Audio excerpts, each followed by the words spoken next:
क्या आपने कभी किसी विशाल और प्राचीन पुस्तकालय की कल्पना की है, जहां हजारों वर्षों का ज्ञान, रहस्य और अनुभव एक साथ संचित हो?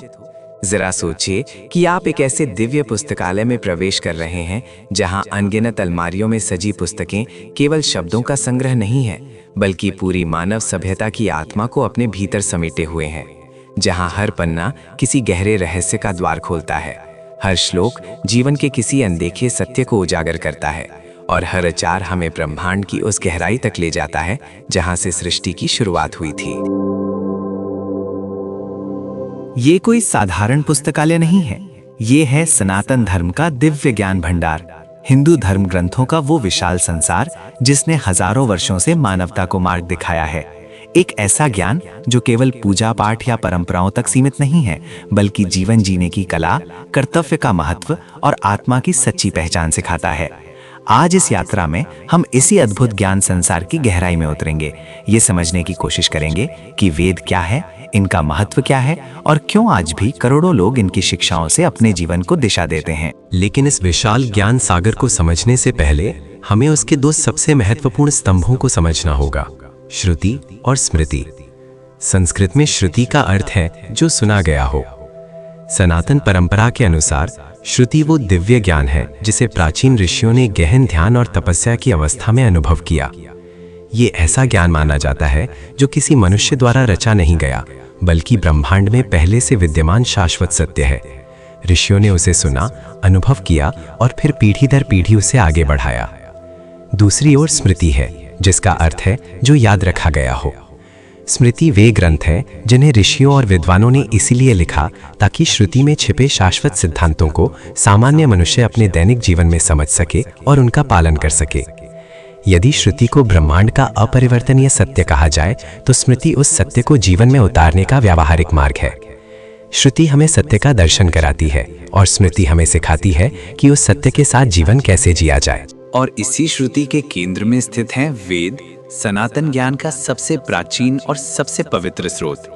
वेद शब्द संस्कृत की धातु विद से बना है, जिसका अर्थ है जानना, ज्ञान प्राप्त करना। इसलिए वेद केवल धार्मिक ग्रंथ नहीं है, बल्कि ज्ञान का विशाल महासागर है। इनमें सृष्टि की उत्पत्ति, प्रकृति की शक्तियां, देवताओं की महिमा, जीवन का उद्देश्य और आत्मा के रहस्य तक का वर्णन मिलता है। हिंदू परंपरा के अनुसार वेद 4 हैं: ऋग्वेद, यजुर्वेद, सामवेद और अथर्ववेद। ऋग्वेद सबसे प्राचीन और सबसे भव्य माना जाता है। इसमें हजारों मंत्र और भजन हैं, जिनमें प्रकृति की शक्तियों, अग्नि, वायु, सूर्य और इंद्र की स्तुति की गई है। ये केवल प्रार्थनाएं नहीं हैं, बल्कि मानव और प्रकृति के बीच गहरे संबंध का प्रतीक है। यजुर्वेद हमें यज्ञ और अनुष्ठानों की विधि सिखाता है। ये बताता है कि आध्यात्मिक कर्म कैसे किए जाएं ताकि मनुष्य और ब्रह्मांड के बीच संतुलन बना रहे। सामवेद को संगीत का वेद कहा जाता है, क्योंकि इसमें ऋग्वेद के मंत्रों को संगीत के साथ गाने की परंपरा विकसित हुई। कहा जाता है कि भारतीय शास्त्रीय संगीत की जड़ें भी इसी वेद में छिपी हुई हैं। चौथा वेद है अथर्ववेद, जो जीवन के व्यावहारिक पहलुओं से जुड़ा हुआ है। स्वास्थ्य, परिवार, समाज, सुरक्षा और मानव जीवन के अनेक दैनिक पक्ष। लेकिन वेद केवल एक एक पुस्तक नहीं है, बल्कि ज्ञान की एक बहुस्तरीय संरचना है। हर वेद को 4 भागों में विभाजित किया गया है: संहिता, ब्राह्मण, आरण्यक और उपनिषद।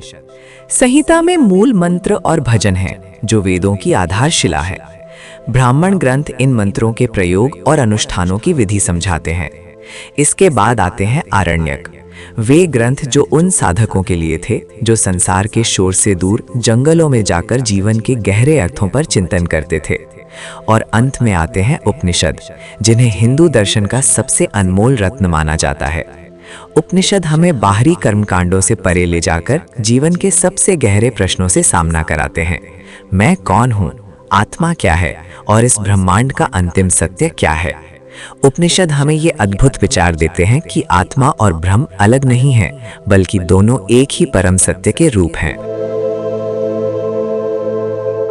अब स्वाभाविक प्रश्न उठता है कि इतना विशाल और गहन ज्ञान आखिर किसने लिखा? सनातन परंपरा कहती है कि वेद अपौरुषेय हैं, अर्थात उनका कोई मानवीय लेखक नहीं है। वे शाश्वत हैं, दिव्य हैं और ब्रह्मांडीय सत्य के रूप में सदैव अस्तित्व में रहे हैं। ऋषियों ने उन्हें केवल अनुभव किया और मानवता तक पहुंचाया।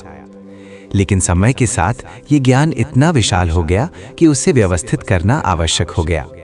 तभी एक महान ऋषि का उदय हुआ, महर्षि वेदव्यास। उनका नाम ही बताता है कि उन्होंने वेदों को व्यवस्थित किया। उन्होंने इस विशाल ज्ञान को 4 वेदों में विभाजित किया ताकि इसे सुरक्षित रखा जा सके और पीढ़ियों तक पहुंचाया जा सके। वेदव्यास को केवल वेदों का संकलन करता ही नहीं, बल्कि महान साहित्यकार भी माना जाता है। उन्होंने दुनिया के सबसे विशाल महाकाव्यों में से एक महाभारत की रचना भी की। महाकाव्यों के साथ साथ सनातन परंपरा में पुराणों का भी महत्वपूर्ण स्थान है। पुराणों की संख्या 18 मानी जाती है और इनमें भगवान शिव, विष्णु, देवी और अन्य देवताओं की अद्भुत कथाएं वर्णित हैं। इन कथाओं के माध्यम से जटिल दार्शनिक विचारों को सरल और रोचक रूप में समझाया गया है ताकि हर व्यक्ति उन्हें समझ सके। पुराण हमें सृष्टि की उत्पत्ति, समय के चक्र, महान राजाओं के इतिहास और धर्म की रक्षा की कहानियां सुनाते हैं। जैसे जैसे हम इस ज्ञान के विशाल पुस्तकालय में आगे बढ़ते हैं, हमें आगम ग्रंथों का संसार मिलता है। यदि आपने कभी सोचा हो कि मंदिर एक विशेष वास्तु के अनुसार क्यों बनाए जाते हैं, पूजा का क्रम क्यों निश्चित होता है, दीपक, धूप, घंटी और आरती का क्या महत्व है, तो इन सब का उत्तर आगम ग्रंथों में मिलता है। आगम हमें बताते हैं कि मंदिर केवल पूजा का स्थान नहीं है, बल्कि वो एक आध्यात्मिक ऊर्जा केंद्र है जहां मनुष्य और दिव्यता का मिलन होता है। और जब हम इस पूरे ज्ञान संसार को एक साथ देखते हैं तो हमें समझ में आता है कि सनातन धर्म केवल एक धर्म नहीं है, बल्कि एक जीवित ज्ञान परंपरा है। वेद हमें ब्रह्मांड का सत्य बताते हैं, उपनिषद हमें आत्मा की पहचान कराते हैं, गीता हमें जीवन का मार्ग दिखाती है और पुराण हमें धर्म की कहानियों के माध्यम से प्रेरित करते हैं।